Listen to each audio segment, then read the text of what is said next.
Bom dia a todos, sejam bem-vindos ao seminário do BR-JAC.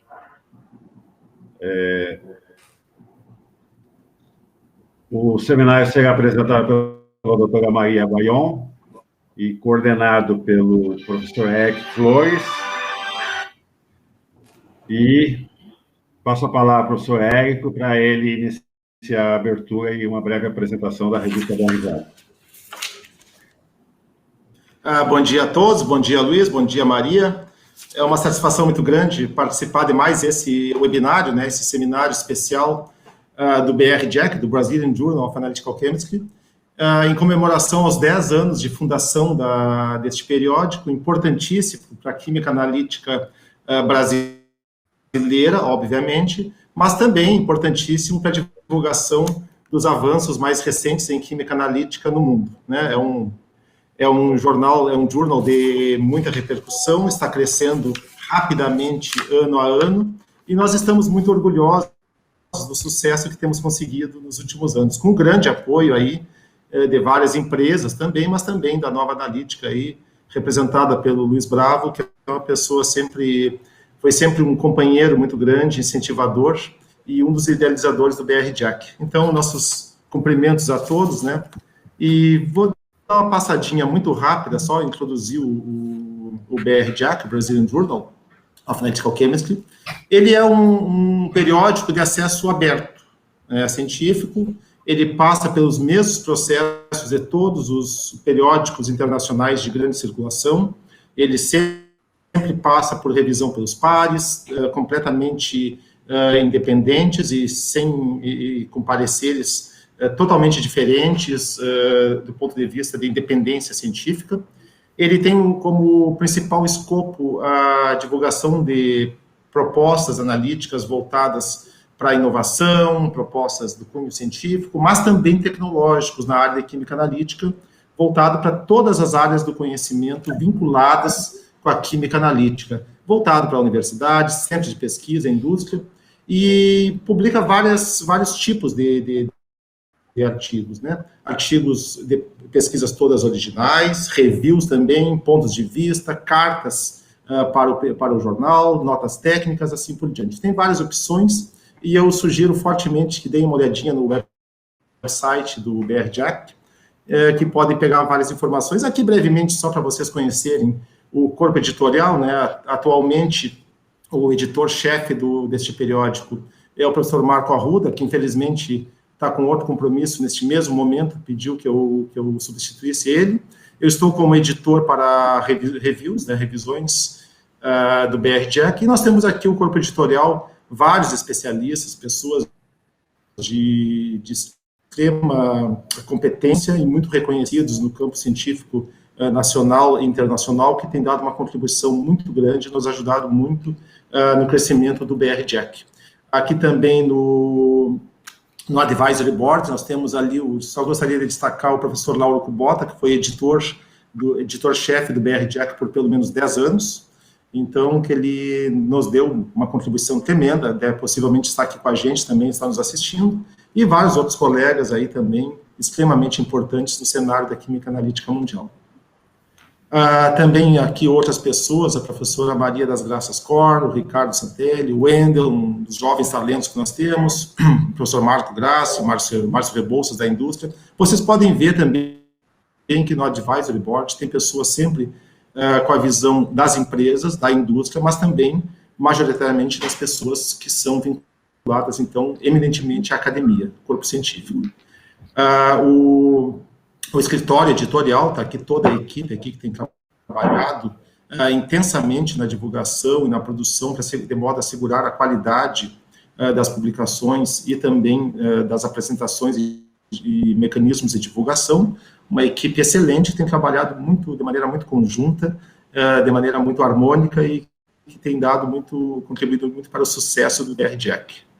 Aqui dá para ter uma ideia quais são as contribuições que nós temos recebido do BR-JAC nos últimos anos. Mais de 83 nações têm publicado no BR-JAC, e um destaque especial que nós temos recebido muitas publicações aí muitas submissões aí da Ásia, da China. A China, todo mundo sabe hoje, vários periódicos internacionais, os chineses têm submetido cerca de 40% a 50% de todas as submissões em vários periódicos, e isso não tem sido muito diferente do BRJEC, nós temos um grande número também, vindo da Ásia, especialmente da China e de outros países. Né?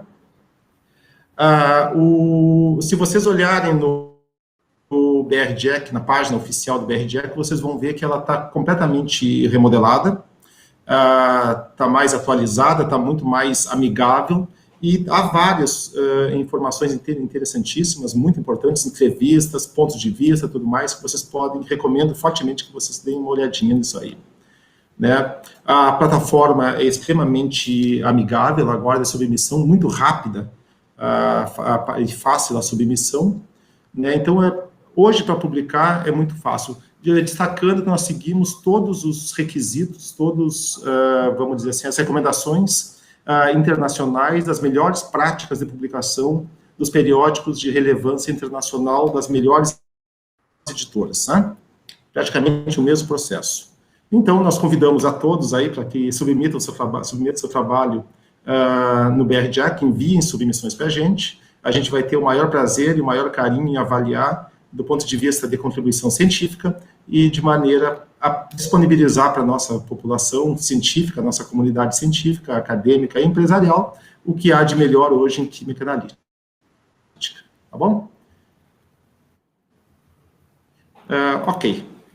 Tá bom. Vamos passar diretamente, então, para a apresentação da nossa convidada especial hoje, que nos deixou muito orgulhosos, é um prazer muito grande receber a professora Maria Montes Bayon, da Universidade de Oviedo, na Espanha. A Maria, eu vou tratar ela como mais próxima, sem o título de doutora, porque nós conhecemos já há muitos anos, é uma pessoa que nós temos um carinho muito grande, e Maria, nós ficamos extremamente orgulhosos com o teu aceite de poder participar com a gente, e temos certeza que será uma apresentação, como sempre, magnífica e muito boa. Eu vou ler rapidamente o currículo da professora Maria para introduzi-la, mas eu vou ter que resumir um pouco, é um currículo extenso. É uma produção científica de grande destaque, ela tem muito diversificado também, isso é uma coisa boa, né? Ela participa, navega por vários tipos na ciência, não foca somente no estudo, ela tem alguns pontos que ela trabalha com mais ênfase, mas ela tem uma visão e uma contribuição muito ampla em termos de química analítica. A professora Maria Montes Bayon é atualmente professora do Departamento de Química Analítica e de Física, é professora de Química Analítica no Departamento de Física e Química Analítica da Universidade de Oviedo. Ela estudou na Universidade de Oviedo e depois foi para a Universidade de Plymouth, no Reino Unido, de acordo com recebendo uma bolsa do programa Erasmus para fazer o seu mestrado. O programa Erasmus, para quem não conhece, é um dos programas de maior abrangência mundial e financiando muitos tipos de mobilidade, inclusive entre a Europa e outros continentes, né? É um programa importantíssimo. Após esse período dela, ela começou os trabalhos de doutorado na Universidade de Oviedo, defendendo sua tese de doutorado lá. Foi uma tese, inclusive, premiada, com destaque, com louvor. E já no ano de 2000, ela se juntou ao grupo de pesquisa do professor Caruso, na Universidade de Cincinnati, nos Estados Unidos, em Ohio. O professor Caruso, uma pessoa, para quem o conheceu e conhece a sua obra, é uma pessoa ímpar, uma pessoa que nós tivemos a oportunidade, inclusive, de trazê-los até a nossa universidade e conversar com ele, uma pessoa extremamente aberta, sempre muito receptiva para os brasileiros, né, recebeu muitos brasileiros lá em seu laboratório, e o professor Caruso tem nos deixado uma saudade muito grande desde que se foi, mas a sua obra continua na obra dos pesquisadores mais jovens que dão seguimento aos trabalhos de pesquisa, que nos deixa muito orgulhosos, e a professora Maria é uma delas que trabalhou muito tempo, muito próximo do professor Caruso. Após esse período lá em Cincinnati, ela foi contratada, então, como na Universidade de Oviedo, e atualmente ela tem uma produção muito impressionante, né, com mais de 140, 150 artigos publicados, artigos e reviews publicados nas revistas científicas mais importantes do mundo. Eu dei uma olhada no currículo da professora Maria e me chamou a atenção o grande número de artigos que ela tem no Analytical Chemistry, da American Chemical Society, que é a nossa revista de maior fator de impacto em termos de artigos originais. Então, a gente sabe da dificuldade de publicar, mas ela tem um grande número de artigos nesse periódico que mostra a qualidade e a excelência do seu trabalho. Ela tem já deu dezenas de conferências plenárias, palestras nos mais diversos países, né? Tem participado de muitos projetos de pesquisa nacionais, regionais e mesmo internacionais, e já supervisionou mais de 14 trabalhos de doutorado, ou seja, tem já uma contribuição extremamente importante. Recebeu vários prêmios. Um dos prêmios foi o prêmio Bunsen-Virchow, na Alemanha, da Sociedade de Química da Alemanha, e participando depois do programa de doutorado Analytical Sciences at Virchow, que foi financiado pelo Ministério da Ciência da Alemanha. Ela também é membro de vários periódicos, especialmente do jornal Metabolics, que tem um fator de impacto muito alto, em torno de 4 e pouquinho, e da Royal Society of Chemistry, e também era membro desde 2015 da Sociedade Espanhola para Química Analítica. Desde 2016, ela trabalha, tem um cargo de gestão na Universidade de Oviedo, como diretora de assuntos da faculdade, do Instituto, e também no vice-reitoria, né, de assuntos da Universidade de Oviedo. Os principais trabalhos, ela vai contar um pouquinho agora dos seus trabalhos, mas a gente pode resumir entre as principais áreas de pesquisa: o desenvolvimento de estratégias quantitativas para a determinação de biomarcadores moleculares de relevância clínica a nível de células únicas, o que é um diferencial. São pouquíssimos grupos de pesquisa que trabalham com esse tema no mundo, não é uma tarefa muito fácil, e isso ela faz usando isótopos estáveis e CPMS, né, a espectrometria de massa com plasma indutivamente acoplado. Outra linha de pesquisa é a avaliação de metalodrogas, metalofármacos encapsulado e o seu uso potencial em quimioterapia, usando também a espectrometria de massa, com foco principal nos mecanismos de resistência celular, importantíssimo para a contribuição na área da medicina.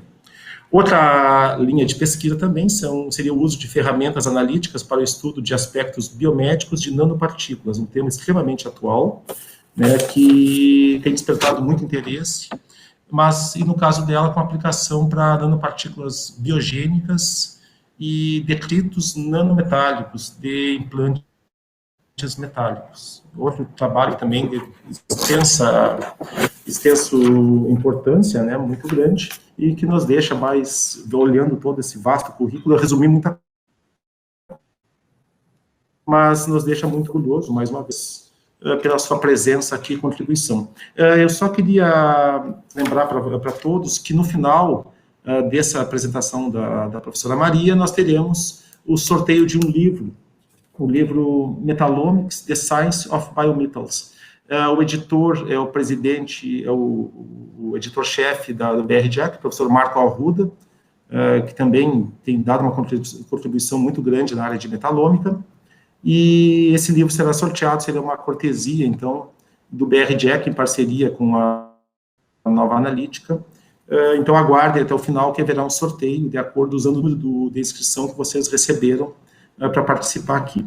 Então, depois o Luiz vai coordenar essa parte, após a apresentação da Maria, mas eu pediria que vocês ficassem até o final das perguntas, para poderem acompanhar o sorteio, que é um livro muito especial e muito importante também. Maria, sem mais delongas, te agradeço novamente em nome do BRJEC, né? Nosso jornal está completando 10 anos de existência, uma existência muito saudável, e nós esperamos crescer muito mais, e a tua presença aqui nesse ano de celebração de aniversário do BR-Jack nos dá, então, um impulso maior e muita energia para continuar trabalhando firmemente para a melhoria da qualidade sempre crescente do BR-Jack. Muito obrigado e te passo a palavra para a apresentação em nome do BR-Jack com muito orgulho y satisfacción. Muito obrigado, María.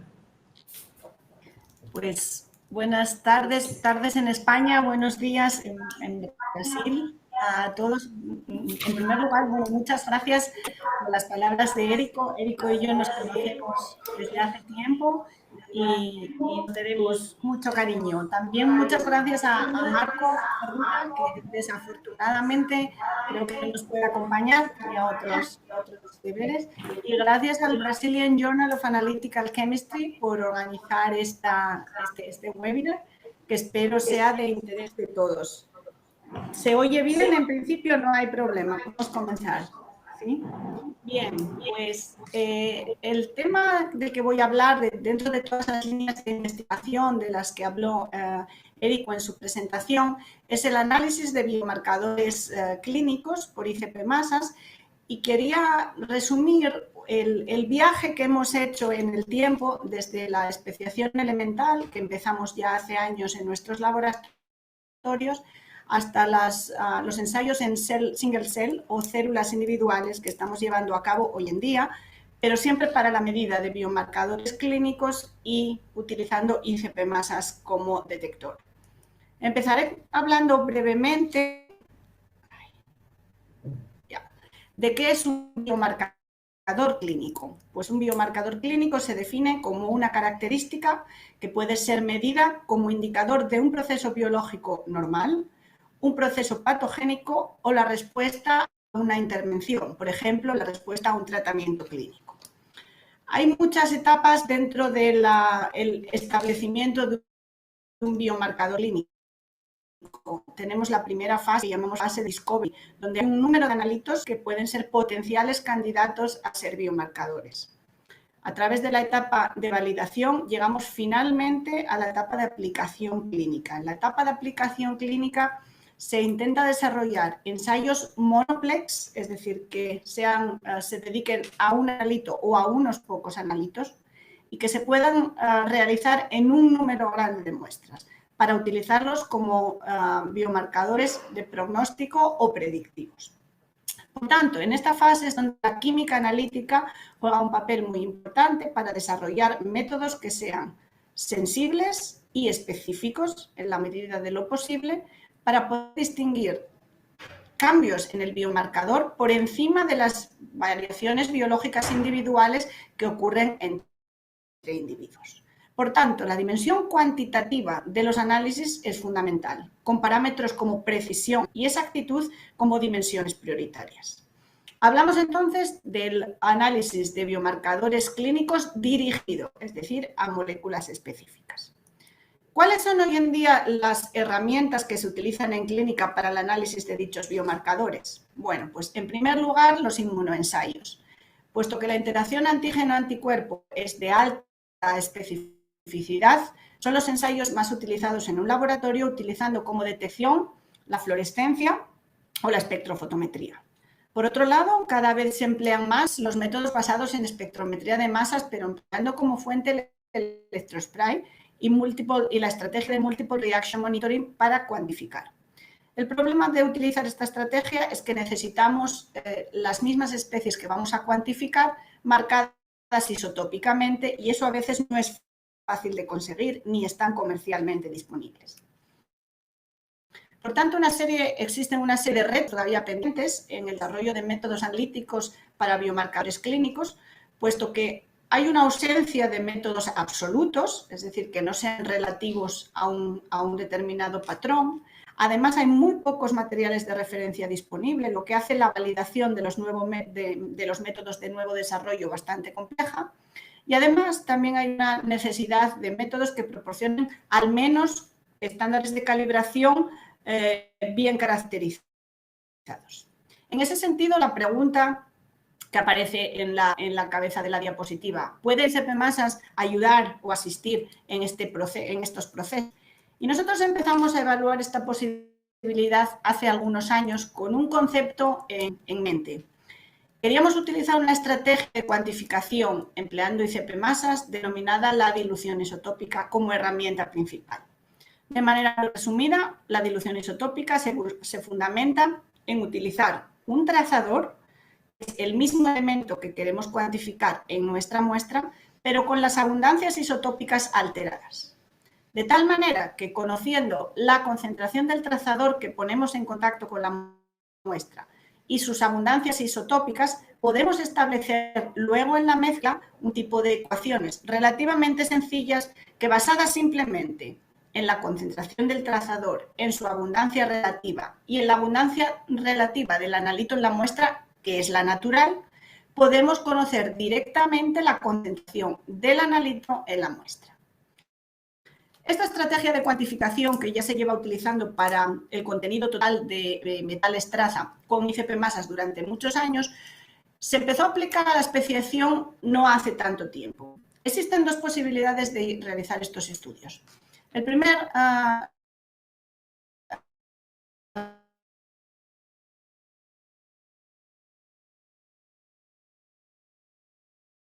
isotópica es la forma denominada post-instrumental que necesitamos para llevar a cabo estos estudios. Tenemos nuestra bomba peristáltica, la bomba de HPLC, sistema de inyección de muestra y la columna analítica. En este caso, yo hablo de... Me dicen que se cortó la conexión. ¿Funciona, Érico? ¿Tú me oyes bien? ¿Sí? ¿Bien? Bien, continúo. En este caso, una columna de intercambio aniónico, pero podría ser cualquier otra. Y a continuación, antes del ICP+, habría una pieza en T a través de la cual nebulizaríamos nuestro trazador, en este caso el metal enriquecido isotópicamente, que se pondría en contacto aquí con las especies que huyen de la columna. Una vez en el plasma se produciría, lo denominamos la equilibración o el equilibrio isotópico entre el elemento presente en la muestra y en el trazador, y a partir de ahí podremos establecer estas relaciones isotópicas de las que hablaba anteriormente, que nos facilitan la cuantificación del elemento en cada una de las especies que huyen de la columna cromatográfica. En principio, este dispositivo es relativamente sencillo, pero solo tiene como drawback o como limitación que solo cuantifica lo que eluye de la columna. Es decir, si perdemos parte de nuestro analito en la columna o durante la preparación de muestra, no se va a tener en cuenta. Por otro lado, existe la segunda aproximación, que es el denominado método específico de las especies, que es, digamos, más elegante, pero también más complejo. En este caso, tenemos que sintetizar la misma especie que tratamos de cuantificar, esta proteína, pero enriquecida en el isótopo correspondiente del elemento que tratamos de cuantificar. En este caso, hierro 57, y sería la proteína enriquecida en este metal. Por supuesto, no es siempre fácil o posible de llevar a cabo. En el caso 2006, en el año 2006, llevamos a cabo la primera publicación en nuestro grupo de investigación donde sintetizábamos la transferrina marcada con hierro 57 isotópicamente enriquecido. El tipo de experimentos el tipo de estudios que llevamos a cabo fue la determinación de biomarcadores clínicos basados en la medida de hierro y en particular la transferrina. La transferrina es una proteína globular de unos 79 kilodalton que es la más abundante transportadora de hierro en el suero humano. Hablamos de suero y no de sangre, que en ese caso sería la hemoglobina. Por tanto, en suero tenemos la transferrina, que además presenta diferentes sialoformas, es decir, diferentes estructuras con una variabilidad en el número de oligosacáridos que tiene asociados en la parte del carbono terminal. Estos oligosacáridos tienen la característica de que están terminados en una pequeña molécula denominada ácido siálico. Este ácido siálico proporciona entonces las diferentes sialoformas de la transferrina, que difieren entre sí en su punto isoeléctrico. Por tanto, pueden ser separadas utilizando una cromatografía, por ejemplo, de intercambio aniónico. Estas formas se denominan las transferrinas deficientes en carbohidratos y tienen interés clínico, puesto que en caso del suero son biomarcadoras de una patología como es el alcoholismo crónico, pero además pueden utilizarse como biomarcadoras de la pérdida de líquido cefalorraquídeo en sangre. Estos fueron los estudios que llevamos a cabo en nuestros laboratorios. Y ya desde un punto de vista cualitativo se puede observar que si vemos aquí un suero control con las diferentes especies separadas de las diferentes cialoformas, aparecen etiquetadas en la parte superior de la diapositiva. La más abundante es la tetracialotransferrina en todos los casos, pero también aparece la dicialo, tricialo, penta y hexacialoformas, tanto en suero control como en suero alcohólico. Sin embargo, ya se puede observar directamente la presencia mucho más abundante de la dicialo y tricialotransferina en el suero de pacientes alcohólicos, que pudimos determinar gracias a la dilución isotópica postcolumna. Igualmente, pudimos determinar la concentración de la forma de más baja sialización, la S0 y la S1, en el líquido cefalorraquídeo procedente de algunos pacientes. Como se puede observar, los valores son altamente diferentes y todo pudimos llevarlo a cabo gracias a que en el paso inicial se saturó la proteína con hierro para establecer la estequiometría de 2 moles de hierro por mol de reina y a continuación, post columna, se introdujo el hierro 57 como comenté anteriormente. Sabiendo que la estequiometría son 2 moles de hierro por mol de transferrina, a partir de la medida de hierro por dilución isotópica, pudimos cuantificar la concentración de proteína. No solo de la proteína total, sino de cada una de sus cialoformas. En este caso, no había gran preparación de muestra antes del análisis y de la separación cromatográfica. Por tanto, utilizar la estrategia de post-columna o de species específico, es decir, de la síntesis específica de la proteína, no proporcionó resultados muy diferentes analíticamente. Sin embargo, en otro tipo de aplicaciones, que es lo que ahora pasaré a comentar, sí que resultó de gran relevancia. Este es el caso específico de la proteína superóxido dismutasa. Esta proteína es una proteína de la defensa, del sistema redox de defensa en nuestras células. Básicamente transfiere o convierte el radical superóxido en peróxido de hidrógeno, que es posteriormente tratado y convertido por la catalasa en agua o por la glutatión peroxidasa también en agua. Es una proteína clave, por tanto, en el balance redox de nuestro sistema, de nuestro organismo, y está presente en la sangre dentro de los glóbulos rojos. La cobre-zinc superóxido dismutasa tiene un peso molecular de 31 kilodalton y un punto isoeléctrico que se muestra aquí, y además tiene la característica de que el cobre es parte del centro catalítico de la proteína. Eso quiere decir que sin este metal la proteína no ejerce ninguna actividad enzimática. Tenemos, por tanto, 2 átomos de cobre, uno en cada subunidad, y 2 átomos de zinc en cada proteína de superóxido dismutasa. Utilizando una estrategia similar a la anterior, llevamos a cabo la cromatografía por intercambio aniónico, como se puede ver en la diapositiva, que nos permitió separar, por un lado, bueno, está el trazo del zinc está off-axis, pero se puede ver que coeluye el pico del zinc y del cobre y además el perfil ultravioleta visible de la proteína. Esto resultó la cromatografía de cambio aniónico óptima para esta separación, para un estándar de superóxido dismutasa bovina. Y luego procedimos a llevar a cabo el análisis a través de la extracción de esta proteína de los glóbulos rojos y a continuación la cromatografía de intercambio aniónico. Utilizando postcolumna, cobre isotópicamente marcado o zinc isotópicamente marcado, podíamos cuantificar cuánto de este metal había en cada uno de los picos de superóxido dismutasa, por un lado en el cobre y por otro lado en el zinc. Llevamos a cabo los estudios cuantitativos de cobre porque era el metal que más nos interesaba. Bien, además de obtener estos resultados similares a los de la transferrina, procedimos al siguiente estudio. Como mencionamos anteriormente, la actividad de la proteína viene dada por la presencia de cobre en su estructura. Puesto que cobre es el elemento que nosotros monitorizamos a través de la medida de HPLC y CP masas, pensamos que podríamos extraer a partir de la medida de cobre la medida de la actividad enzimática.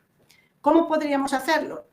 Bien, la actividad enzimática se mide directamente por la inhibición de la autooxidación del pirogalol que ocurre en presencia del oxígeno ambiental y que genera un producto que absorbe a 420 nanómetros. Esta autooxidación se inhibe con la presencia de cobre zinc superóxido dismutasa. Por tanto, lo que pensamos es que si somos capaces de establecer una correlación entre el cobre medido por ICP masas, que además nos proporciona la concentración de cobre zinc superóxido dismutasa, lo que sabemos la estequiometría. Y además, para una serie de patrones de concentración de cobre conocida, podemos además conocer la actividad o medir la actividad. A partir de ahí, cuando tengamos una muestra desconocida, sabiendo la concentración de cobre por ICP masas, podemos tener inmediatamente la concentración de la proteína y a continuación la concentración, su actividad. Llevamos a cabo este tipo de estudios en una serie de muestras que fueron sometidas en primer lugar a la precipitación de la hemoglobina, que es necesaria para poder llevar a cabo la cromatografía, y a continuación una preconcentración utilizando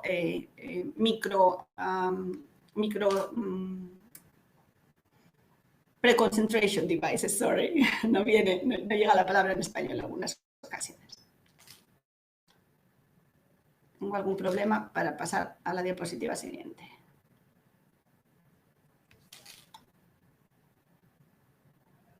Un momento.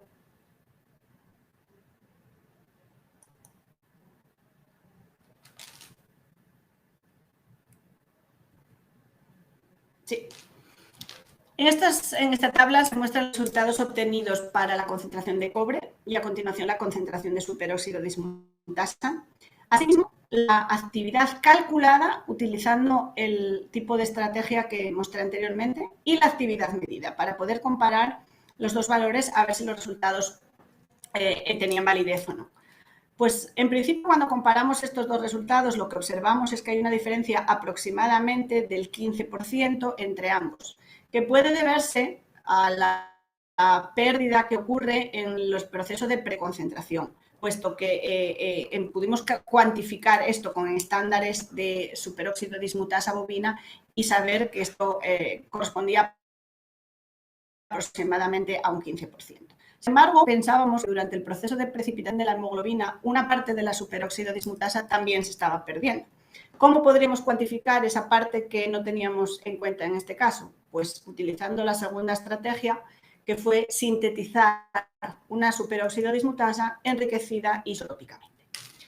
Este tipo de estructura se muestra en la diapositiva. Aquí vemos el cromatograma, enriquecida básicamente en el cobre 65, es decir, casi 95% enriquecida en este metal. Y comparamos, por un lado, después de la lisis y antes de la precipitación de la hemoglobina, el mezclar con el estándar isotópicamente enriquecido de superóxido dismutasa para llevar a partir de ahí la precipitación de la hemoglobina, la preconcentración y el análisis cromatográfico. Comparamos estos resultados con los obtenidos previamente utilizando la estrategia por columna. Recordemos que cuando adicionamos el isótopo o la especie isotópicamente enriquecida, compensamos todas las pérdidas que pueden ocurrir durante el proceso analítico. Estos son los resultados a modo de resumen para las dos metodologías y como vemos efectivamente entre las dos hay unas diferencias aproximadamente del 30%. O sea que parece ser que la mitad de las pérdidas que se originan durante el procedimiento analítico se deben a la precipitación de la hemoglobina y la otra mitad debido al proceso de preconcentración. Por tanto, si empleamos la estrategia de utilizar la molécula marcada isotópicamente, no tenemos que preocuparnos por estas pérdidas que son relativamente altas, hasta de un 30%, y podemos directamente obtener la concentración. Estos trabajos se publicaron en estas revistas que aparecen aquí abajo recogidos y, como ya digo, nos parecía el modo más elegante de, digamos, proporcionar métodos cuantitativos con resultados precisos, exactos y fiables. Sin embargo, está limitado a que se pueda tener acceso a la síntesis o al producto comercial de la especie isotópicamente enriquecida. Bien, en este punto empezamos a plantearnos un ligero cambio en el tipo de investigación que estábamos llevando a cabo. Queríamos movernos hacia, estos eran biomarcadores, pues como dije antes, de alcoholismo o de cambios en la defensa redox. Queríamos movernos hacia enfermedades más prevalentes, como puede ser el caso del cáncer. En este caso, en muchos ejemplos estamos moviéndonos en micromuestras, es decir, si estamos utilizando biopsias de pacientes o bien pequeñas muestras líquidas que pueden resultar de mucha utilidad clínica. En muchos casos son muestras de muy pequeño volumen, donde a veces queremos llevar a cabo experimentos variados. Y además queríamos diseñar estrategias que nos permitieran observar, si fuera posible, variaciones entre células quizás entre un mismo cultivo o un mismo tejido. Por tanto, tuvimos que ir moviéndonos desde la especiación elemental hacia el uso de inmunoensayos, siempre empleando el mismo detector, el ICP-masas. ¿Qué ventajas tiene el uso de los anticuerpos o de los inmunoensayos? Bueno, pues lo comenté al principio de la presentación. Una altísima especificidad. La interacción antígeno-anticuerpo es la más específica que existe. Además, si el anticuerpo se puede marcar con un elemento o un que pueda ser detectado por ICP-masas o incluso una nanopartícula, lo que permitimos es que la sensibilidad aumente y podemos llevar a cabo la amplificación de la señal. Es muy interesante además que el antígeno no sufre ninguna modificación, no hay que derivatizarlo, no hay que tocarlo. Y el uso la capacidad, la ventaja de no emplear técnicas de separación, como son las cromatográficas que mostré en la primera parte de esta charla, hacen que sean estrategias más rápidas y más baratas. Además, puede utilizarse en bulk. Lo que queremos decir es que podemos hacer un cultivo celular y llevar a cabo la lisis y analizar esos biomarcadores en el promedio de todas las células, pero también existen ejemplos de que se podría aplicar a células individuales. Además, puede utilizarse en muy bajos volúmenes de muestra, que es muy interesante para las biopsias clínicas, e incluso se pueden marcar tejidos directamente con estrategias de imaging. Bueno, pues viendo todas estas ventajas y algunas publicaciones que habían surgido muy interesantes en este campo, nos decidimos a mover nuestra investigación desde la especiación más clásica a este tipo de estudios. En primer lugar, quisimos relacionar lo que ya conocíamos, los biomarcadores de hierro, pero en procesos tumorales, en particular en cáncer de mama. Ya habíamos dicho antes que la transferrina es el principal transportador de hierro en el suero. La transferrina, cuando llega a las células, se une a los receptores específicos de transferrina, se endocita dentro de las células y una vez dentro, bajado el pH en los endosomas a aproximadamente 5,5, se pierde el enlace entre el hierro y la proteína. Este hierro liberado va a cualquiera de los procesos donde es necesario, por ejemplo, la síntesis de hemoglobina, y lo que, digamos, es excedente se acumula en una proteína denominada ferritina. La ferritina es bastante abundante dentro de algunas células, pero circula en el suero en muy baja concentración. Posteriormente, los receptores de transferrina vuelven a la superficie. Parece ser que la literatura reciente revela que estos biomarcadores de hierro, es decir, la homeostasis del hierro en células tumorales de cáncer de mama, se encuentra altamente alterada. Queríamos ver si con nuestras metodologías analíticas podíamos caracterizar cada uno de estos biomarcadores de la homeostasis del hierro. Transferrina, receptores de transferrina y ferritina intracelular. Para ello escogimos dos fenotipos celulares, una la línea MDA-MB231, que es una célula muy invasiva y metastática de cáncer de mama, y la línea MCF7, que es no metastática, aunque también es de cáncer de mama. Las estrategias que empleamos son las siguientes. Hablaré de dos de ellas un poco más en detalle, de la última no tendré tiempo lamentablemente hoy. Para el caso del análisis de la ferritina utilizaremos un anticuerpo que existe disponible comercialmente marcado con un quelato de rutenio. Para la transferrina llevamos nosotros a cabo el marcaje de un anticuerpo específico de transferrina que marcamos con átomos de yodo.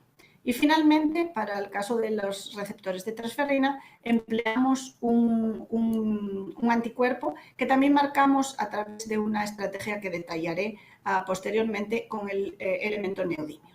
Aplicamos ambas, las tres estrategias las aplicamos a las dos líneas tumorales. Comenzaremos diciendo que para ver si la homeostasis del hierro se veía alterada, lo primero que realizamos fue un estudio a ver si la concentración de hierro en las dos líneas celulares era diferente. Se pudo observar que la línea más maligna o más metastática tenía menor concentración de hierro intracelular que la menos maligna. Resultó de nuestra sorpresa, pero parece ser que es conocido que la iniciación del proceso tumorogénico o de malignidad implica alta concentración de hierro, pero que cuando la línea ya es altamente maligna o metastática posee menos cantidad de hierro intracelular. Esto en cuanto al hierro total, pero ¿qué ocurre con los biomarcadores que se relacionan con esa homeostasis? ¿Importa o exportan el hierro dentro de la célula? Eso fue lo que procedimos a realizar posteriormente. El primer estudio fue la ferritina. La ferritina es la proteína que comenté anteriormente, se acumula dentro del citosol y acumula el exceso de hierro para evitar reacciones indeseadas, por ejemplo, la reacción de Fenton, que es una reacción redox que puede ocurrir dentro de las células y que puede dañar seriamente la estructura de las mismas. La ferritina, que podemos enlazarla a dos anticuerpos específicos, por un lado uno biotinilado y el otro que contiene este quelato de rutina.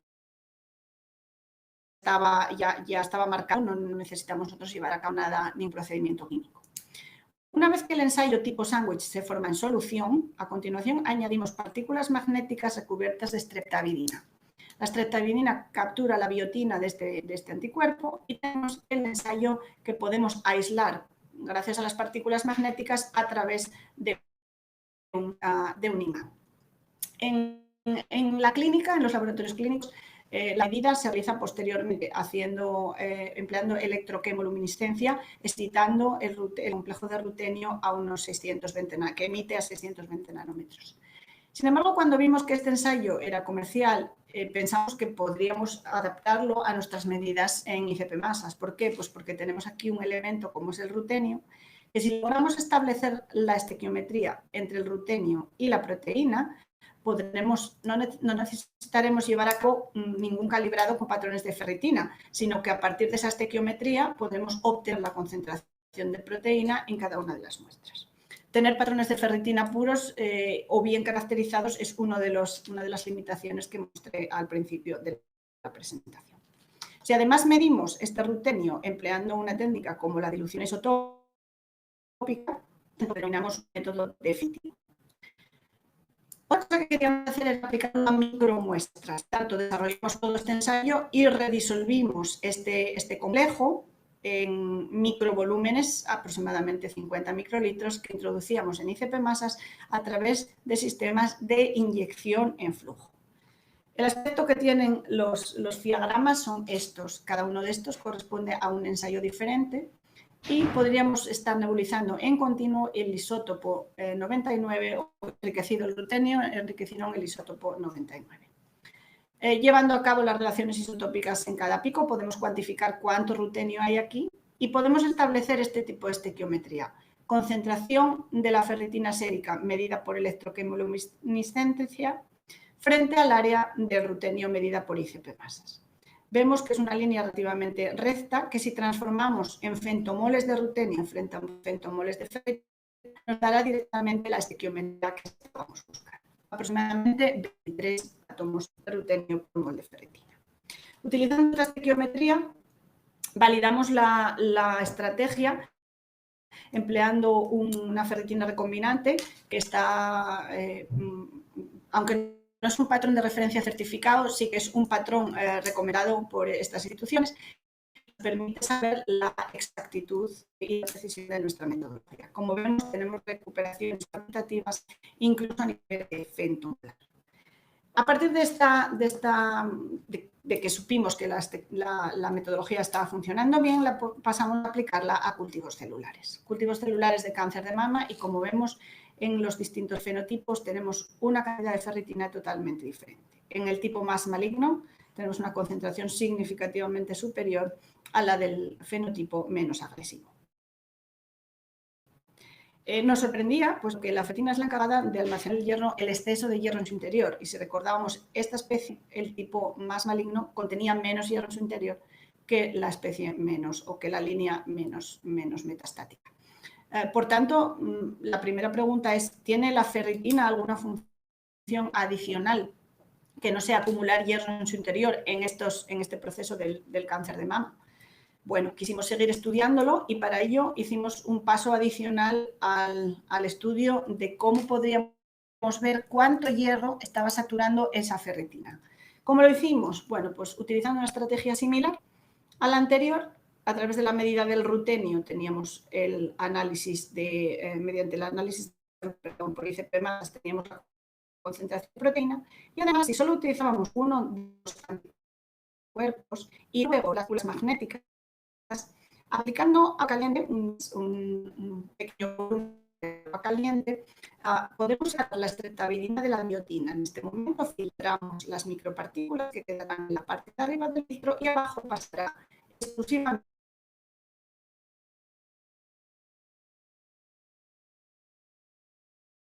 rutenio, nos dará concentración de ferritina, y aquí veremos el hierro que está asociado a dicha ferritina.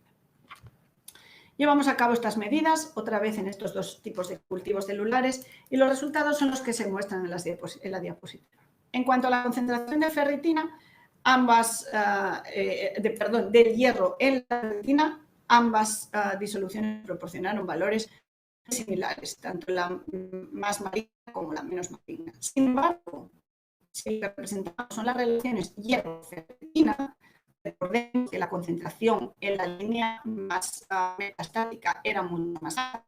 Vemos que la relación de hierro-ferritina era diferente. Lo cual vuelve a apoyar la teoría de que ferritina tiene un papel adicional en este proceso del tumoral de las células de cáncer de mama, que debería ser explorado en mayor detalle. Otro de los biomarcadores que quisimos explorar relacionado con la homeostasis del hierro fue los receptores de transferrina. Un momento, a ver si puedo.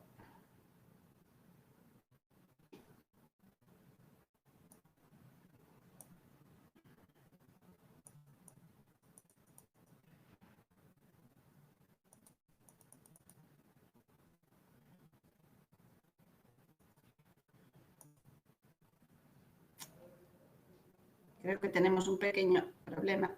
Seguiremos avanzando. A ver.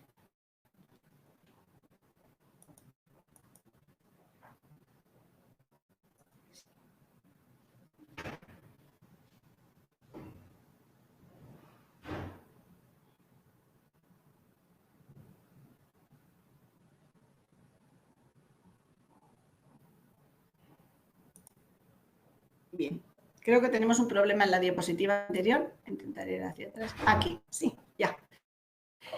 Bien, la estrategia para la determinación de los receptores de transferrina fue una estrategia similar a la anterior. Sin embargo, para los receptores de transferrina, desafortunadamente, no teníamos un anticuerpo que estuviera marcado de manera comercial para la determinación de este biomarcador. Por tanto, hubo que sintetizarlo en nuestro laboratorio y para ello utilizamos la estrategia de MaxPAR. ¿En qué consiste la estrategia de MaxPAR? Pues, en primer lugar, lo que hacíamos era reducir el anticuerpo para obtener los grupos tioles libres, algunos de ellos. A continuación, lo hacemos reaccionar con este líquer o espaciador y a continuación introducimos lo que aquí es simbolizado como una bolita amarilla, que es un quelato de DTPA, que en cada uno de estos sitios de unión puede adaptarse a la unión de un metal, en este caso de neodimio, que fue el que utilizamos para llevar a cabo nuestros experimentos. Básicamente lo que queremos al final es tener nuestro anticuerpo marcado con una serie de átomos de neodimio.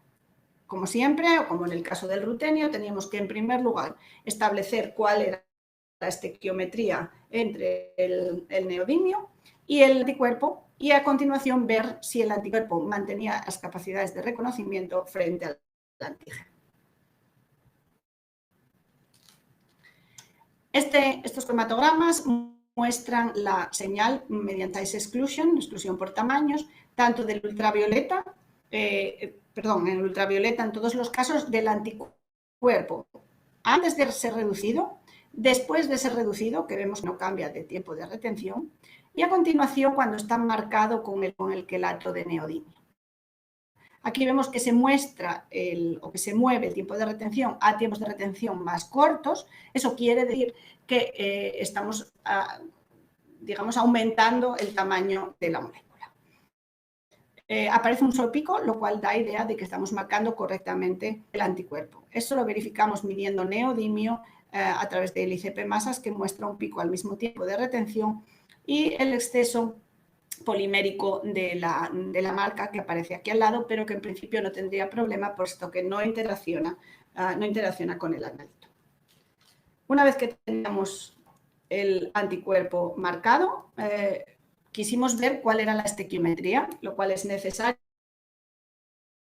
para cuantificar posteriormente nuestro analito en la muestra.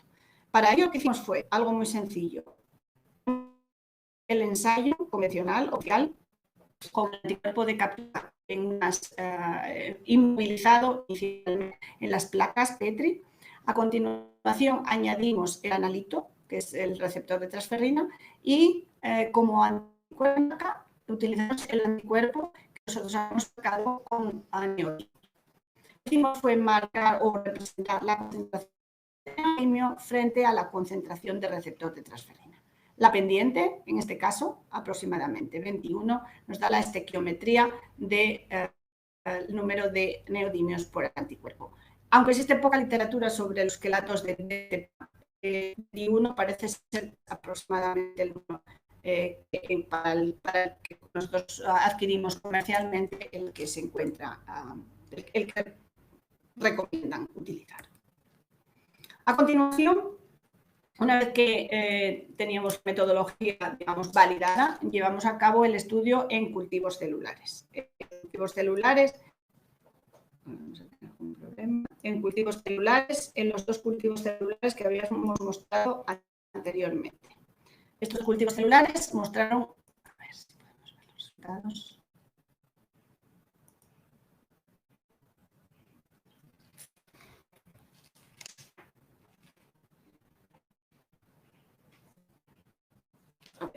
Voy a intentar.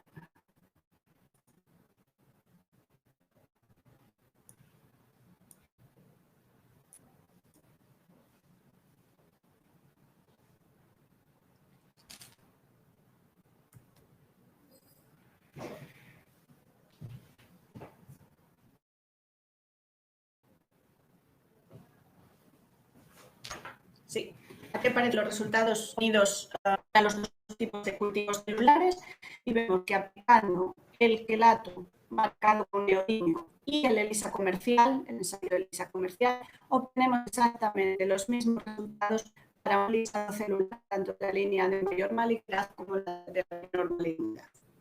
A continuación, lo que quisimos era ver si podíamos extrapolar estos resultados que obteníamos en un lisado celular a la medida de células. ¿Cómo podemos hacer esto? Bueno, pues los primeros estudios para medir células individuales fueron llevados a cabo en el laboratorio del profesor Sam Hawk en Estados Unidos ya hace muchos años. Sin embargo, no ha sido hasta recientemente cuando se ha visto el interés de poder utilizar el ICP masas para las medidas de células individuales. Específicamente, nosotros queríamos medir el número de receptores de transferrina presentes dentro de en la superficie celular, puesto que en el anterior caso lo tenemos como dato del listado celular, es decir, teníamos la concentración de receptores de transferrina tanto dentro como fuera de la célula. Para llevarlo a cabo a nivel de célula individual, necesitamos utilizar este tipo de estrategias. Cuando tenemos analitos disueltos y los nebulizamos en ICP masas, obtenemos una señal continua en el tiempo mientras que esta muestra esté siendo introducida dentro del plasma. Sin embargo, cuando tenemos suspensiones celulares, lo que ocurre es que tenemos señales transientes que aparecen y desaparecen. Cada una de estas señales transientes corresponde a una célula que está llegando al ICP masas. Si estas células las marcamos con un anticuerpo marcado con un quelato de neodimio, podemos medir el neodimio en cada una de estas señales y la frecuencia de estos eventos corresponderá al número de células que tenemos con estos receptores marcadas con el neodimio. Además, la altura de los eventos corresponden a la masa de neodimio en cada célula, que, como sabemos, es proporcional a la concentración de los receptores de transferrina en esa superficie. Para ello hay que tener sistemas de introducción de muestra quizás un poco especiales, a bajos tiempos de integración y además suspensiones celulares diluidas.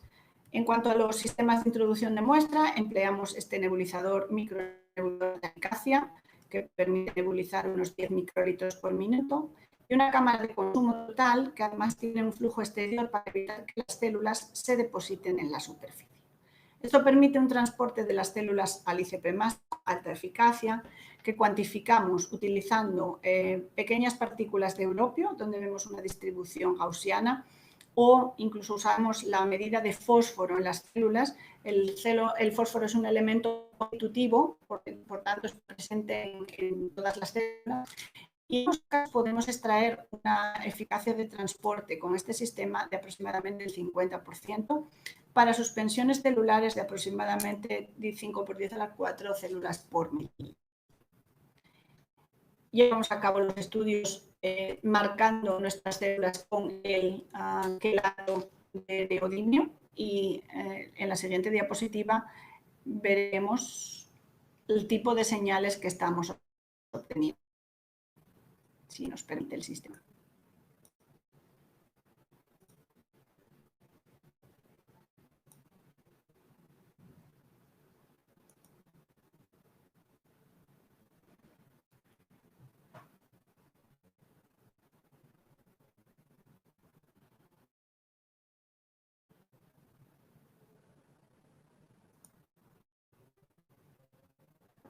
Bien, aquí vemos el tipo de eventos que nosotros detectamos en las células para el tipo tumoral de mayor malignidad y el de menor malignidad. Se puede ver la señal directamente de la medida inicial.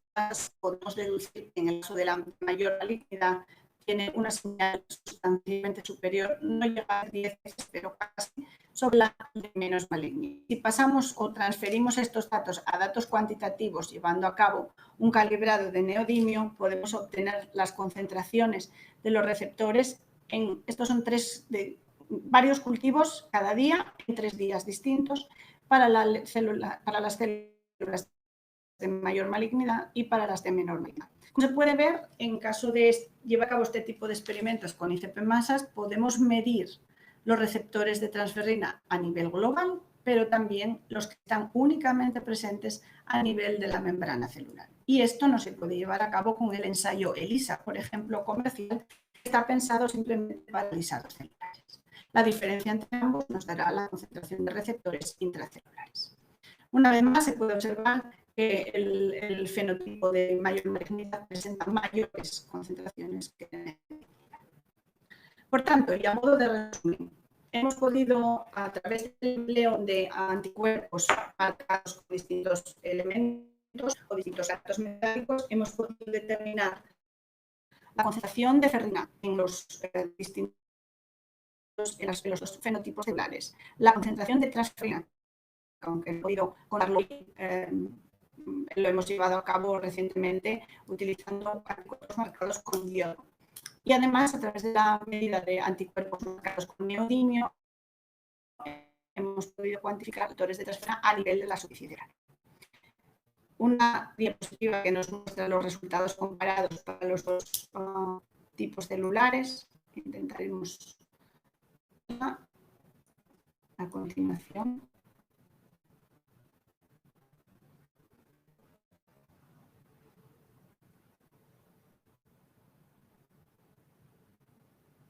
Aquí vemos el ejemplo de las tres aproximaciones que hemos llevado a cabo: medida de la transferrina a través de la medida del yodo, medida de los receptores de transferrina a través de la medida de neodimio y medida de la ferritina a través de la medida de rutenio. Todos estos trabajos se encuentran publicados, si resultan de su interés, en las revistas que aparecen en la diapositiva.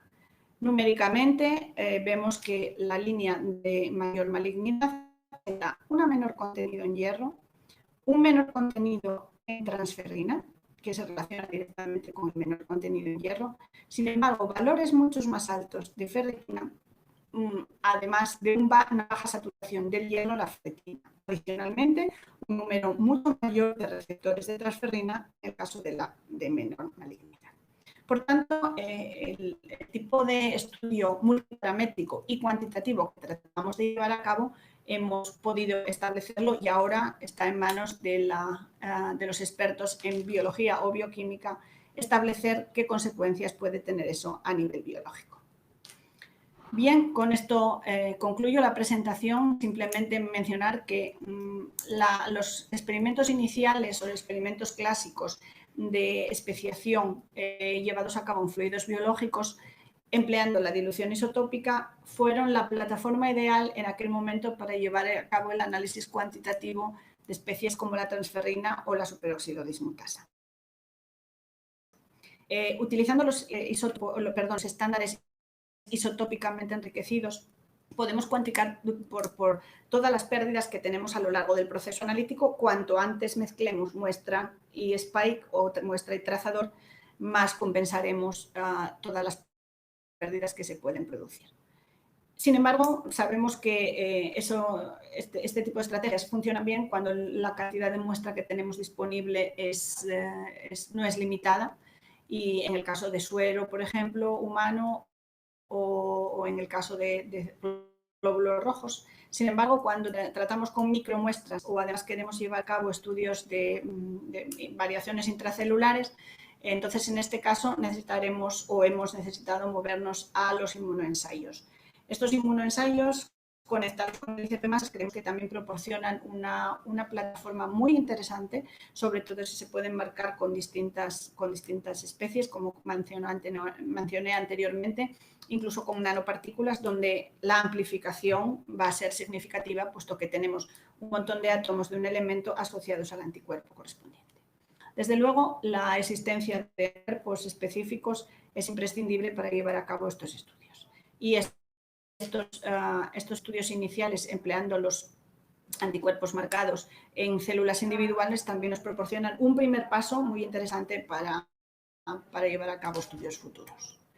Quisiera tener una presentación agradeciendo a todos los miembros del grupo, Elsa Blanco, George Bettmer, estaba también la profesora María Sierra, que es profesora de biología, que no está aquí, todos los estudiantes de doctorado que están llevando a cabo los estudios de nuestro grupo en Oviedo, y el doctor Mario Corte, que es ahora mismo postdoc en el grupo. Además, quiero agradecer a las empresas que han estado siempre apoyándonos con la instrumentación, como Thermo Fisher Scientific o Teledyne, que también nos proporcionó los sistemas de introducción de muestra para células individuales, y por supuesto la financiación de los distintos agentes regionales, europeos y nacionales. Y por supuesto quiero dar las gracias a los organizadores de este webinar. Espero que se haya oído bien y visto bien. No sé si ha habido algunos problemas de conexión en algún momento, y quedo a vuestra disposición para cualquier pregunta que necesitéis que responda. Muchas gracias. Olá, Maria. Parabéns.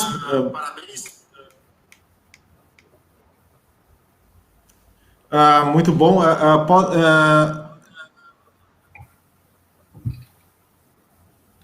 Luísa, não estou lhe escutando, Luiz.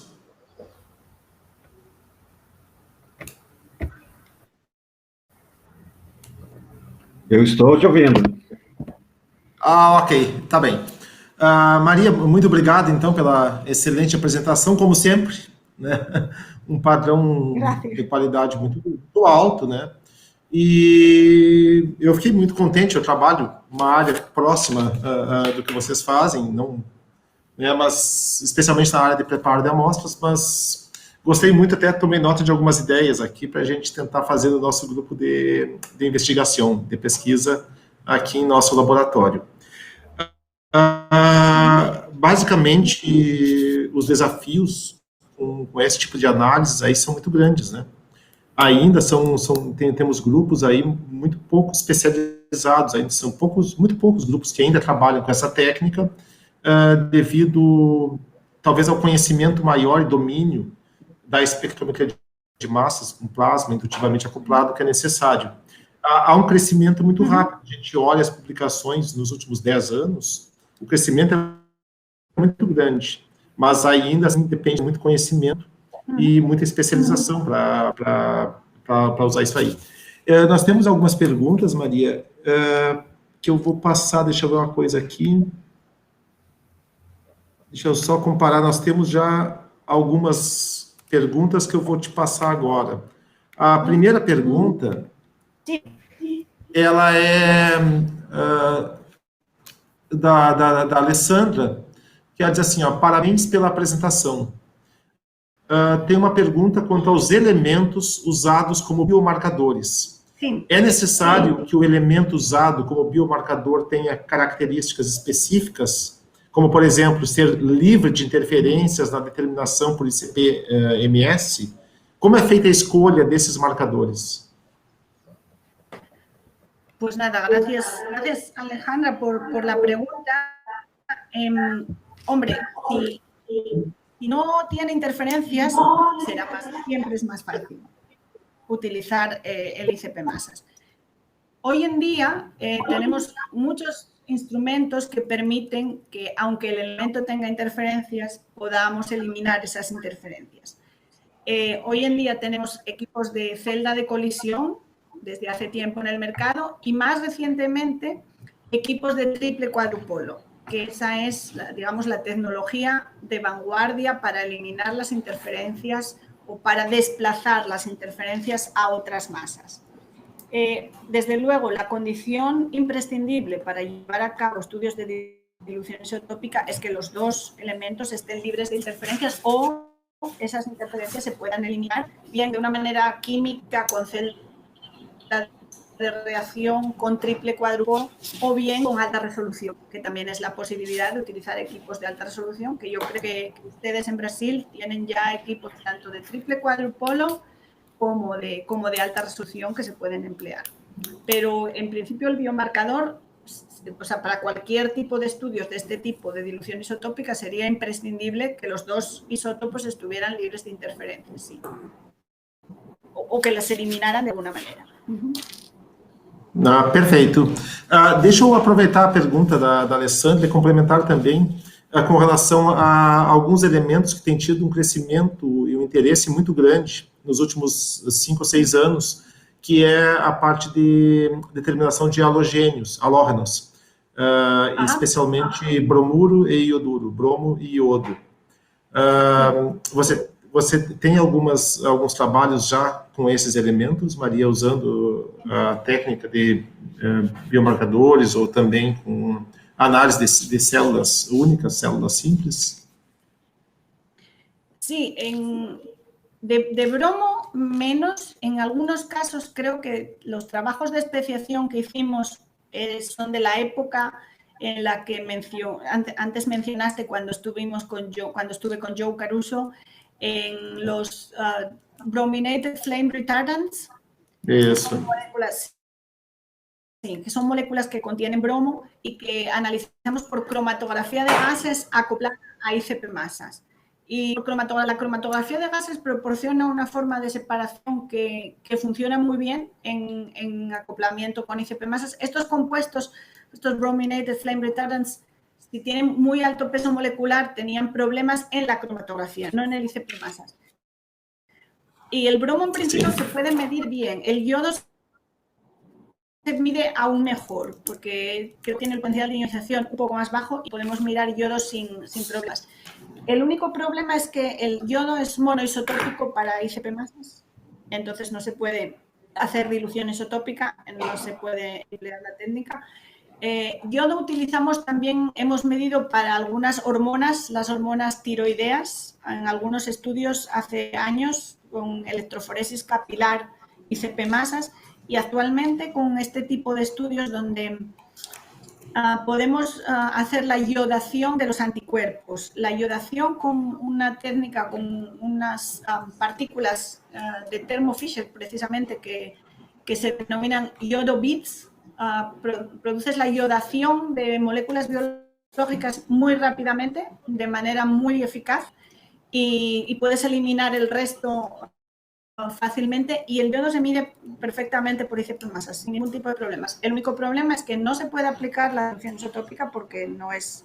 Sí que hay una forma de hacerlo utilizando un isótopo radiactivo, no estable, de baja emisión radiactiva, pero bueno, no es lo normal emplearlo en ICP masas.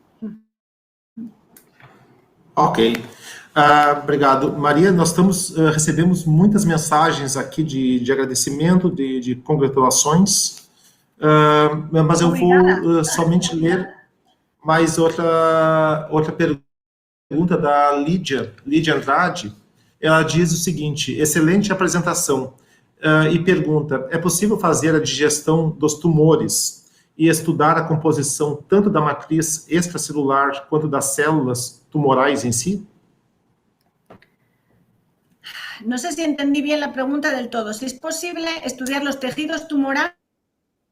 Isso, fazer e extrair de los tejidos. Fazer a digestão dos tumores, né? E estudar a composição tanto da matriz extracelular quanto das células tumorais.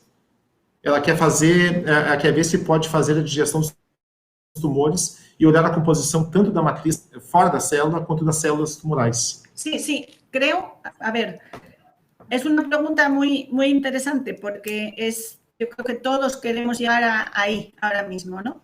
Por un lado tenemos el tejido tumoral, por otro lado la posibilidad de extraer células de ese tejido para llevar a cabo los estudios de especiación, de biomarcadores. Yo no tengo experiencia aún en eso, sí estamos deseando hacerlo, sobre todo de tejidos expuestos a un fármaco y de extraer de ahí las células para tener la información de la matriz extracelular, como ella comenta, y de la información de lo que ocurre dentro de las células. Pero el tipo la clave ahí está en cómo sacar las células del tejido sin disrupting them, without disrupting them, sin deshacerlas, sin romperlas. Sí. Y esa es la parte más challenging, diría yo, de todo el proceso. Sé que hay métodos biológicos de poner en disolución células a partir de tejidos sólidos, pero yo no las he realizado. Sí que nos gustaría llegar a ese punto, pero no las hemos hecho en el laboratorio, desafortunadamente. En principio sí, pero no debería de ser, como ya digo, no debería ser una digestión. A ver, cuando hablamos de digestión, a veces cuando tengo un cultivo celular y queremos digerir las células para ver contenido elemental, hacemos una digestión ácida en general, microondas, tal. Para llegar desde el tejido hasta luego las células, necesitamos una digestión, digamos, biológica, que nos permita sacar del tejido esas células y ponerlas en solución o una suspensión. Se puede hacer, pero no tengo experiencia en ello. Tá bem. Uma outra pergunta que nós recebemos aqui da Alessandra é para análise usando o sistema de single cell ICP-MS, além do sistema de introdução da amostra. O equipamento de CP-MS também deve ser modificado para análise? É necessário o uso de equipamentos de alta resolução, como triplo quadrupolo e CP-MS? Eu acho que você já respondeu parcialmente esa pregunta, María. Bueno, sí, no se necesita. A ver, el equipamiento para introducir células individuales realmente no es tan, no sé cómo decir. Muchos nebulizadores se pueden usar para nebulizar células individuales. Hay que estar seguro de que cada célula va entrando individualmente una por una al ICP. Esa es la clave. Porque si dos células entran juntas, darán un evento doble de altura, ¿de acuerdo? Sí. Que corresponde a dos células juntas. Eso no queremos que ocurra porque no sabemos si son 2 o 3 o cuántas. Entonces, la clave está en que tienen que ser suspensiones diluidas de las células y tienen que ser sistemas de nebulización que preserven la célula intacta hasta el ICP. No puede romper por el camino. Si la célula rompe y pierde parte de su contenido elemental, luego los resultados no van a ser relevantes. ¿De acuerdo? Entonces, los sistemas de introducción de muestras son básicamente minimizadores. Hemos utilizado varios sistemas, funcionan varios con distinta eficiencia de transporte, pero pueden funcionar desde un 5% hasta un 70% varios. Sí que es importante tener este tipo de cambio de nebulización de consumo total. ¿Qué quiero decir con eso? Without waste. Es decir, que microflujos y que todo llegue al ICP. No perdemos nada de estos microflujos. Esta es quizá lo más importante. Si tenemos las cámaras como la que mostraba yo, que además tiene un flujo para evitar la deposición de las células, mejor. Eso en cuanto a la introducción de muestra para single cell. Luego, en cuanto al ICP masas, cualquier ICP masa sirve y, como dijimos antes, si queremos medir un elemento con interferencias, necesitaremos ir a celda de colisión o a un triple cuadrupolo. Con triple cuadrupolo sería más elegante y sería además más sensible probablemente, ¿de acuerdo? Entonces, bien. Pero la clave está en cómo introducimos las células de manera intacta en el ICP. Perfecto. Acabamos de publicar un review en la revista Trends in Analytical Chemistry, que debe estar online ya. Digo, por si están interesados en ver todas las opciones de nebulización neumática que existen ahora mismo para single cell ICP masas. Y ahí pueden revisar, podría haberlo puesto, pero no, la verdad que lo olvidé. Por si quieren revisar qué tipo de herramientas puedes tener en tu laboratorio que puedas utilizar para single cell, porque ya hay muchos ejemplos de nebulización neumática. Perfeito. Nós estamos recebendo também muitas felicitações aqui de alguns países, do Uruguai, do Chile também, do Jorge Crisosto, e de vários lugares do Brasil, aqui da Bahia também, da Gal, da Maria das Graças Cordel, várias outras pessoas aqui, que eu não vou citar todos, mas deixa eu te fazer a outra pergunta que veio da Paola Mello. Parabéns pela apresentação. E ela pergunta como superamos as interferências em equipamentos quadrupolo. Ao usar as estratégias de colisão, como garantimos que estamos tendo representatividade e resposta similar para todas as estruturas? ¿Cómo superamos las interferencias en equipos de cuadrupolo? ¿Y cómo continuaba? Como superamos as interferências em equipamentos do tipo quadrupolo.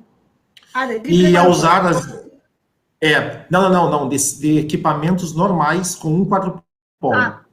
E ao usar estratégias com célula de colisão, como que você pode garantir que estamos tendo representatividade e resposta similar para todas as estruturas?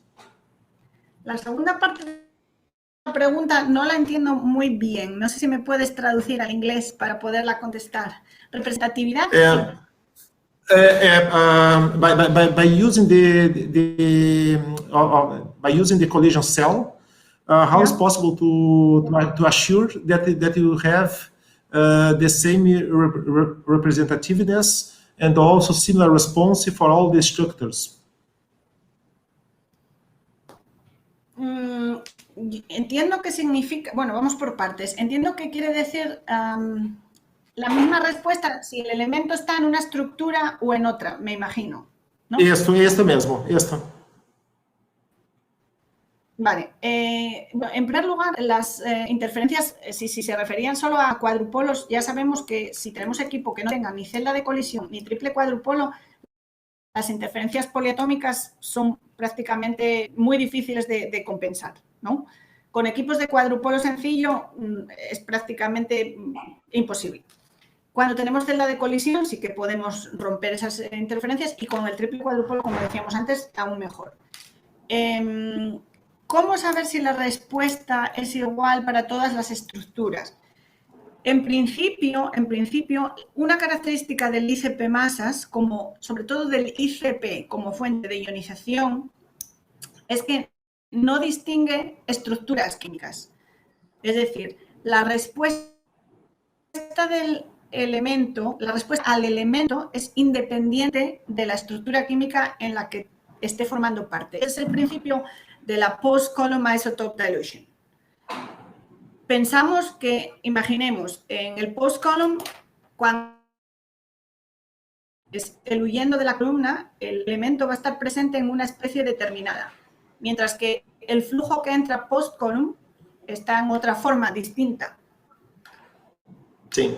El principio fundamental es que una vez que llegan al plasma, la atomización, la ionización y a partir de ahí el transporte hasta el analizador de masas es independiente de la estructura química de la especie. ¿De acuerdo? Entonces, sabemos que el ICP es una fuente de ionización tan potente que es capaz de ionizar de la misma manera el hierro que está en la forma de hierro transferrina que el hierro que está en la forma iron sulfate. ¿Sí? Entonces, ese es el principio fundamental para poder aplicar la dilución isotópica. No sé si enlazando con eso, respecto a la presencia de interferencias, que no sé si por ahí va la pregunta también, una forma de saber si uno tiene interferencias o no es mirar las relaciones isotópicas entre isótopos. Si se cumplen las teóricas es que no hay interferencias isotópicas o isobáricas. Y si no, si es que la relación isotópica no es igual a la teórica, es que en uno de los dos isótopos está interferido, claramente. Y entonces tenemos que ir a técnicas que nos permitan evitar esas interferencias. Perfeito. Maria, o Diogo Moraes, ele comenta: parabéns pelo excelente seminário. Quais foram as maiores dificuldades para os processos de análise isotópica de ferro, considerando que o ferro é um elemento de relativa abundância e frequentemente apresenta brancos analíticos elevados? Muchas gracias. Escreveu ao final em espanhol aqui. Totalmente cierto, totalmente cierto. Uno de los problemas fue los fondos, como dice la persona que pregunta. Bueno, es clave cuando haces HPLC utilizar reactivos que estén certificados en bajo contenido elemental. Si no, en muchos casos utilizamos una columna quelante antes del loop de inyección. Es decir, la fase móvil después de la bomba, porque también las bombas, si no son totalmente inertes, también producen leakage de algunos elementos, por ejemplo, el hierro. Eso hace que suban los fondos y que tengamos problemas. Entonces, normalmente trabajábamos con columnas quelantes, donde empaquetábamos Kelex, y esa Kelex quelaba el hierro que venía en la fase móvil. Eso nos ayudó también a bajar bastante los blancos, o sea, el fondo de la cromatografía. Eso es una precaución. Y luego hay que tener cuidado también cuando se emplea la metodología post-columna. El hierro 3 empieza a precipitar a pHs relativamente bajos, ¿de acuerdo? Como hidróxido insoluble. Con lo cual, una forma que al principio no funcionaba muy bien y era porque una vez que se unía con la fase móvil en la T-piece, al ser un buffer, el pH era relativamente alto y parte del hierro se podía precipitar. Lo que empezamos a hacer fue utilizar hierro citrato de hierro, que se forma inmediatamente preparando la disolución de hierro, el tracer, en ácido cítrico. Se forma un complejo de hierro con citrato y eso hace que quede estable y ya no tengamos problemas de precipitación. Eso. La química clásica siempre funciona. Muito bem lembrado, importantíssimo sempre. O que me deixa preocupado é que muitas vezes as pessoas acabam esquecendo da importância da química clássica, dos conceitos clássicos para aplicação e para equipamentos de grande porte, instrumentação mais avançada. Sempre a química clássica consegue resolver vários problemas, mesmo usando instrumentação sofisticada. A Juliana Fagundes, lá de Porto Alegre, ela também faz uma pergunta. Parabéns pela apresentação, muito interessante, gostei muito. E me gostaria de saber como é feita a incorporação de partículas magnéticas nas células individuais y las dificultades de esa etapa. Sí, efectivamente las partículas magnéticas además tienen mucho hierro y el problema que sí, no experimentamos ningún problema en el ICP, pero con el tiempo podían dar contaminaciones. Lo que intentamos evitar es utilizar, después de usar las partículas magnéticas, empezamos a intentar evitarlas utilizando la estrategia que mencioné, calentando o añadiendo agua caliente, por ejemplo, en el ensayo de la ferritina. La interacción streptavidina-biotina es reversible con la temperatura. Calentando momentáneamente, la partícula se separa y si filtramos rápido la muestra, podemos utilizar la partícula queda arriba del filtro y medimos lo que pasa por debajo. Inicialmente introducimos todo, y nunca experimentamos, son micropartículas, nunca experimentamos grandes problemas, pero después decidimos, para poder medir hierro a continuación, decidimos eliminar las partículas utilizando este proceso de calentamiento para filtrar después y eliminar el exceso de micropartículas. Perfeito. A Silvana Rueja, parabéns pela apresentação, excelente. Estou trabalhando com single cell, ICP-MS, tenho problemas para medir os elementos naturalmente presentes devido aos brancos serem altos em meio de PBS. Tem problemas para medir os elementos naturalmente presentes devido aos brancos serem altos em meio de PBS. Alguma sugestão de meio para ressuspender as células sem causar seu rompimento?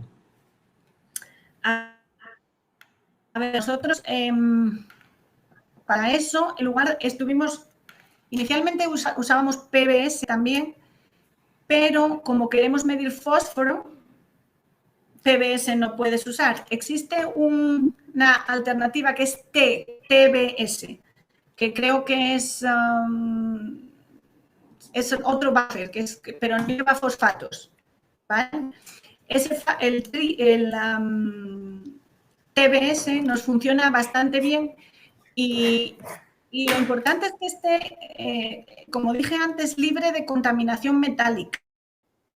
Si no, habría que incluso pasarlo por una columna que antes de resuspender las células en ello, para que contribuyan los fondos. ¿De qué elementos estamos hablando? No te dice nada. No sabemos si son elementos esenciales, que será hierro o zinc o cobre, ¿no? Sí, probablemente. Silvana, você poderia colocar no chat a quais elementos você está se referindo?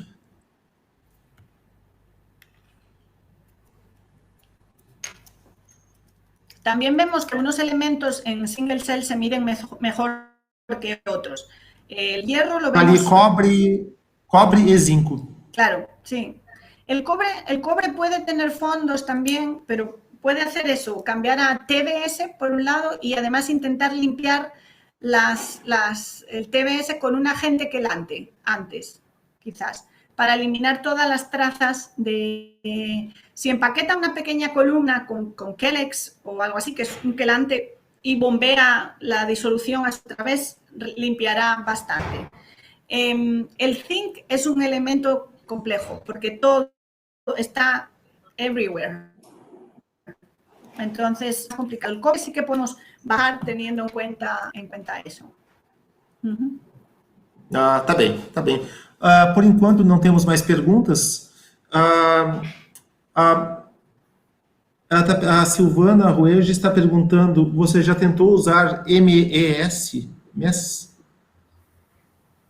Você consegue olhar o chat, Maria? No entendí, perdón. Você consegue ler a pergunta no chat? No te entiendo, Érico, lo siento. Ela está dizendo... Não, você pode mirar a pergunta que está sendo hecha em el chat. En el chat. Sí, espera un momento, sí.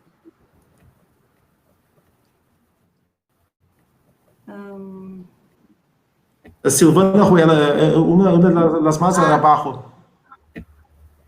Se você já tentou usar MES. Cobre, zinc, usar MES.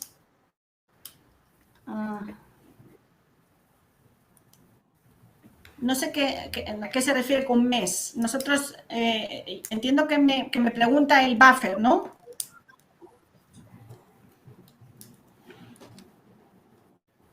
Eu pedi para ela colocar por extenso a que ela se refere. No sé lo que se refiere, lo siento, con el mes. Varios protocolos de preparación para inyectar células, necesario PBS.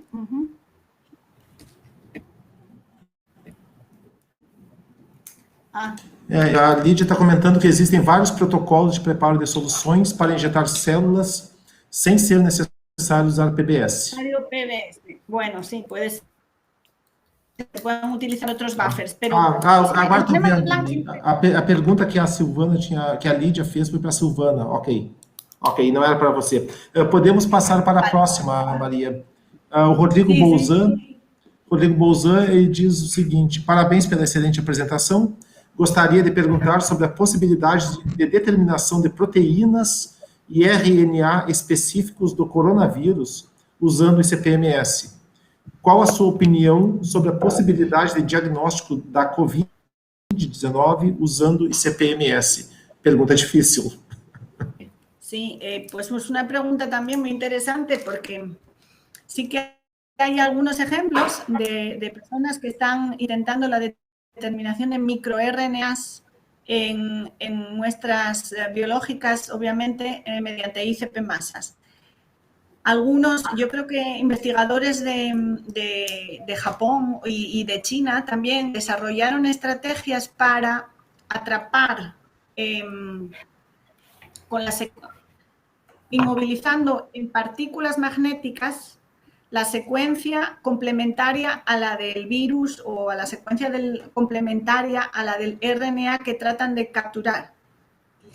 Y a continuación marcan otra parte de la secuencia con un elemento que puedan detectar por ICP masas, como nosotros hacemos con los anticuerpos.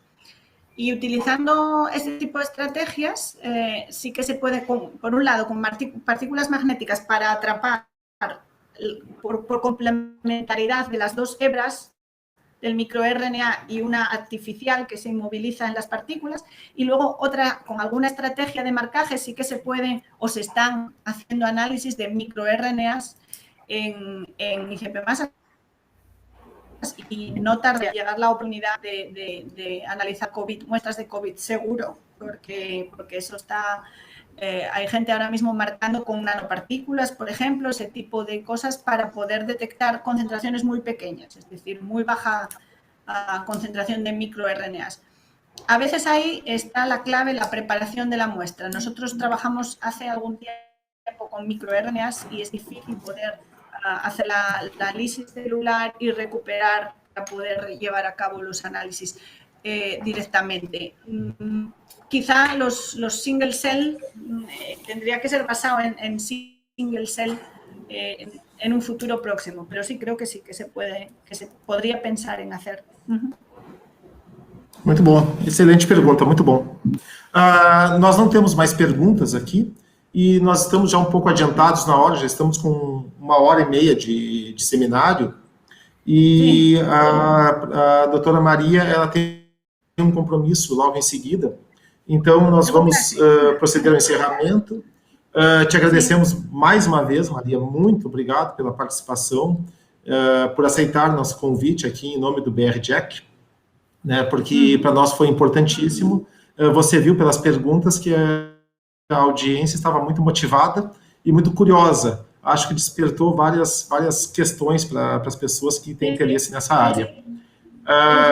Te agradecemos novamente, muitíssimo obrigado. Tema excelente e ficamos muito, muito honrados com a tua participação e esperamos poder contar contigo outras vezes também.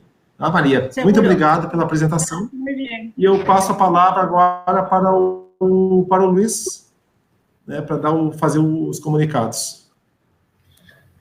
Ok. Bom, eu queria agradecer a professora Maria pela excelente apresentação. Agradecer ao professor Érico pela coordenação, foi muito boa a organização e a participação dele no evento. Agradecer os participantes, nós tivemos aí mais de 100 participantes durante a apresentação. E os patrocinadores da BR Jac, a Thermo Fisher e a Milestone, que são os dois importantes sponsors da revista, além da Nova Analítica, e deixar avisado que nós iremos proceder a um sorteio do livro. O sorteio ele é feito com base na lista dos participantes, que só é fornecido pela plataforma após o encerramento. Nós não conseguimos fazer o sorteio ao vivo. E usaremos um programa que gera um número aleatório para escolher o número na lista dos participantes. E, em seguida, comunicaremos a todos quem foi o vencedor. Nós vamos sortear o livro Metallomics, The Science of Biometals. Ele vai ser enviado no formato de e-book. Esse livro foi editado pelo professor Zese, Marco Aurélio Zese, e após o encerro do evento, a plataforma enviará um e-mail agradecendo e colocando um link para que seja baixado o certificado de participação. Agradeço a todos novamente e espero que o seminário tenha sido um sucesso. Acredito que pelos comentários de todos realmente foi. E estamos preparando um novo seminário para outubro e em breve será divulgado quem será o palestrante e o tema do próximo seminário para outubro. Professora Maria, muito obrigado. Eu também. Muito bem. Ok. Obrigado, Luiz. Obrigado a todos. Obrigado à equipe de apoio também aí do BR Jac e da Nova Analítica. Muito obrigado. Ok. Tá bom. Até. Tchau. Bom dia. Tchau, tchau. Bom dia a todos. Bom dia a todos. Tchau, Maria. Até mais. Bom dia a todos. Hasta la próxima. Tchau, Maria. Chao.